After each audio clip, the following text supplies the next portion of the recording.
L'Afghanistan n'en a pas fini avec ses vieux démons. Un attentat à la voiture piégée hier dans l'est du pays a fait au moins 27 morts et près d'une centaine de blessés. L'attaque n'a pas été revendiquée, mais les autorités accusent les talibans.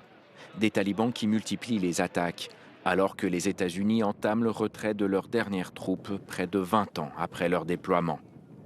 Une perspective qui fait craindre le pire à une partie de la population. Si les Américains partent, la situation risque bien de devenir encore pire et les massacres continueront. Nous atteindrons un niveau où tout le monde voudra se suicider.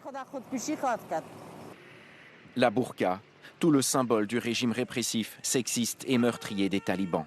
Les Afghanes craignent leur retour. Les talibans ont récemment publié un communiqué où ils promettent certains droits aux femmes, à condition qu'elles restent voilées. Si nous sommes sûrs d'avoir la paix dans notre pays, alors nous porterons le hijab, mais à condition qu'il n'y ait pas d'autres restrictions et d'avoir le droit de travailler et d'étudier. Nous ne voulons pas du retour de l'ancien Afghanistan. Je n'ai jamais rencontré de talibans, mais ils me font peur. Beaucoup d'Afghans ont vu les talibans, et de très près. Par exemple, les traducteurs qui ont travaillé pour l'armée américaine. Ils sont perçus comme des traîtres et implorent Joe Biden de ne pas les abandonner.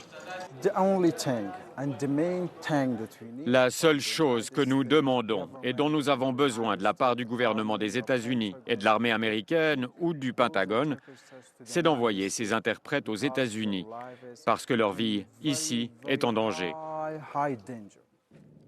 Toutes les troupes américaines partiront d'ici le 11 septembre 2021, promet Joe Biden.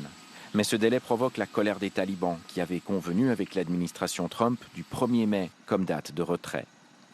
La fin de la plus longue guerre des États-Unis pourrait n'être qu'un mirage. Selon des médias américains, les talibans conserveraient des liens étroits avec Al-Qaïda.